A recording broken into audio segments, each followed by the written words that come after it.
Hello everyone, Charles Watts here. I hope you are all well and enjoying your week. We are edging towards the weekend, a weekend with no Arsenal, of course, because the season is done. Do have the FA Cup final to look forward to, however, and if Manchester City win that and beat Man United, then Arsenal will be heading to the Community Shield at the start of next season, which will be interesting. An early game against Manchester City. That is, of course, if Man City win the FA Cup final. If United win it, then it will be United versus City. But if City win it and do the double, then the team who finishes second will be in the Community Shield final against them. So we'll see what happens there. Right, I'm going to use today's video to go through my Arsenal season player ratings. I haven't done it yet. Wanted to go through it. Elsewhere, there's not too much going on at the moment, apart from the fact that my legs are killing me after that game last night. And I found the goal. I've been sent the goal that I scored. So I've got to show you that. And a really good goal, actually. Not in terms of the finish, but in terms of the team moves. Bit of a, just like watching Arsenal. Team move, everyone involved, last seconds, in fact, and watching it back, it's surprisingly good how good the goal is. The move and the composure, and the finish wasn't too bad either. So yeah, here it is. I hope you enjoy it. But yeah, my legs, oh my God, I am feeling every single year of my 41 years today limping around, and will be for a couple of days anyway. But yeah, elsewhere, Mason Mount seems like he is on his way to Manchester United, a player Arsenal have been interested in and had talks about. But it appears he is choosing Man United if United and Chelsea can agree a deal.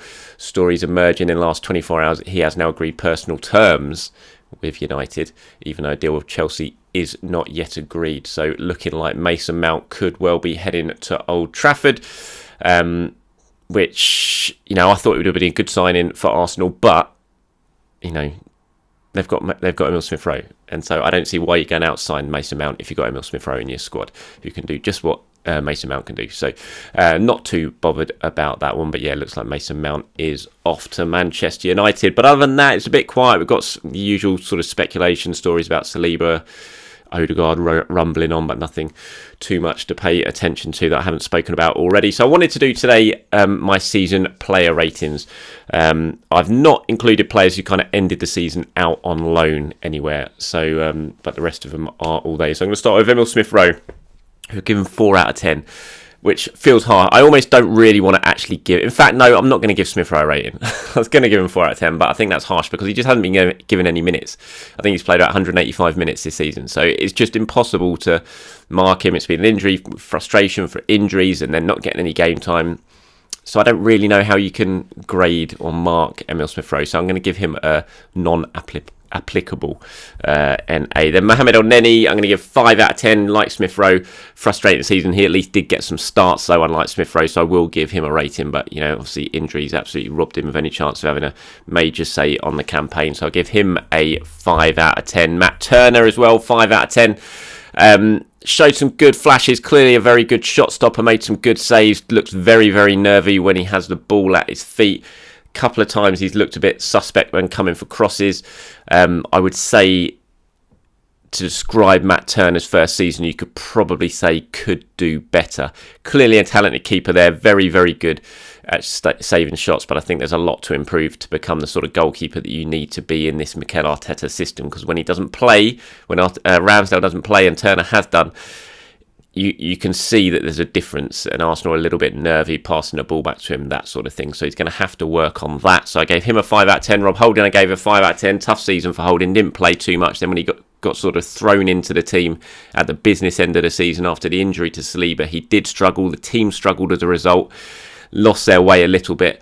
You know, he did everything he could, but he just is clearly not quite at the level you need to be to make it in this Arsenal team and to play the football that this Arsenal team play under Mikel Arteta. So gave Rob Holding a 5 out of 10. Could well be his last season, you would suggest, at Arsenal. And Fabio Vieira, I also gave 5 out of 10. Some really good flashes from him early on, but definitely lost his way as the season progressed. Confidence got hit.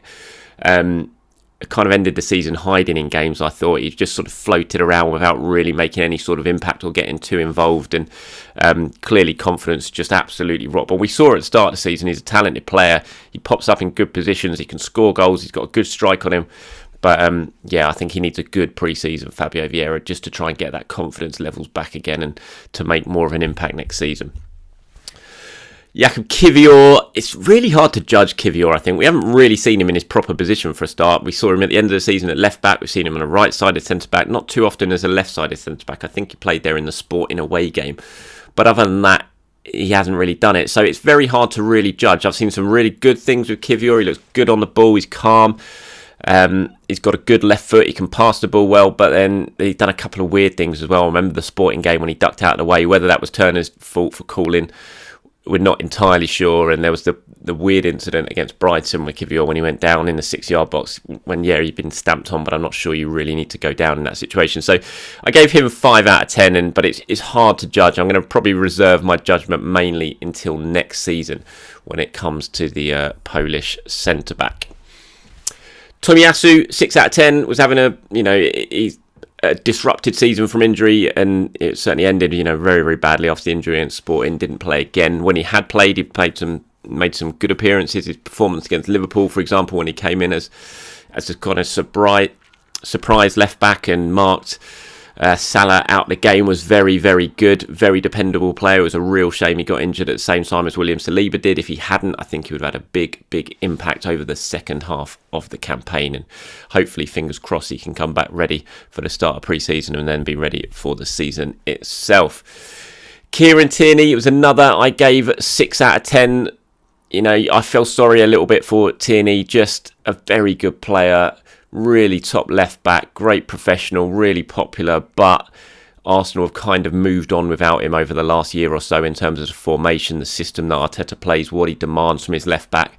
So when he has come in and covered for Zinchenko, it's been very noticeable that he's just not really that sort of player who can fit into the system, and I think Arsenal's performances have suffered as a result. And that's no slant against Tierney, because like I said, he's a very good, proper, natural left back, but the way Arsenal play now isn't with a natural left back, and I think that has obviously had a big impact on Kieran Tierney, and is why I'm fully expecting him to leave this summer. But still, when he has been called upon, he's done everything he possibly can. He's had some good performances. I remember his substitute appearance at Newcastle in the win there at the end of the season was very, very good. So 6 out of 10 for Kieran Tierney. I've given Eddie a 7 out of 10. Maybe that is a mark too high, but I thought he did really, really well when Jesus was out, and deserves a lot of credit for the way he stepped up in that period. Definitely tailed off towards the end of the season. Didn't have too many opportunities, but when he did, he didn't really take them. I don't think he scored this season as a substitute. All his goals came from starting games, and probably that's something he needs to work on. He needs to improve, because he needs to be able, if you're going to be a sort of substitute striker, you need to score when you come off the bench. I mean, obviously it's harder to score because you don't get as many minutes, but it'd be good if he could start to show that he can do that. But I did think he'd improved a lot. I thought that spell in the team when he was starting, not only did he score a few important goals, but I thought his all-round play really came on, and he looked a much, much better striker. So I gave him 7 out of 10, but I think he's got a big season coming up next season.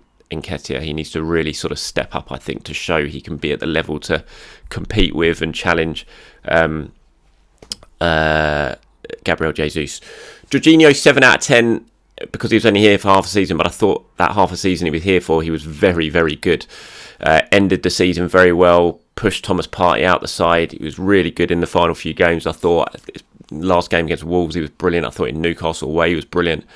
And he's done exactly what Arsenal wanted from him when they signed him in January. He's come in, he fitted in well, he was a real leader. Even when he wasn't playing, he was a leader.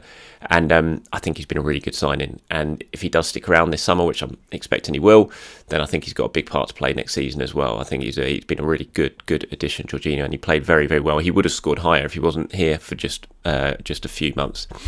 Reece Nelson, another 7 out of 10. Good season for Reece. He'll be very happy with what he's done this season. If it is enough to get himself a new contract at Arsenal, hopefully, fingers crossed it is. That's how we're hearing it now, is that it is closing in on a new deal. Having rejected a few previous contract offers, it looks like this one is going to be accepted. It hasn't been done yet, so we'll have to wait and see, but that's how it's sort of shaping up. And I thought he's had a good season. Made some big impacts, had the moment of the season against Bournemouth, a moment that no one inside the Emirates will ever forget. And every time he's come on, I thought he's made look like, he's made an impact. He's looked lively, and looking forward to seeing what Reece Nelson can do next season. So I've given him a 7 out of 10. That's if he stays, obviously. Gabriel Jesus, 7 out of 10. which feels a bit low considering the way he started the season and how good he was up to the World Cup and the injury. He was just sensational. Even though he wasn't scoring for a long time, he was still playing so well, making such a difference. He just couldn't hit that, even though he scored quite a few goals after he came back from injury. His performance level just wasn't at the same level. I didn't think he wasn't making that big of an impact, as much of an impact as he did in terms of how Arsenal play. And that's no surprise that he had a really serious injury, had a big operation, and hopefully he'll come back this summer, have a bit of a breather during the off-season, come back for pre-season and hit the ground running again. Because we saw when he was fully fit and firing at the start of last season just how good he was. Even when he wasn't scoring, he was just transformational in terms of the way Arsenal played and the pressing and the energy they had in the front line. And so yeah, it seems a bit mad to only give him 7 out of 10 given how big of an impact he had in the second half of the season, but first half of the season, but I just thought his performance levels dipped quite a bit.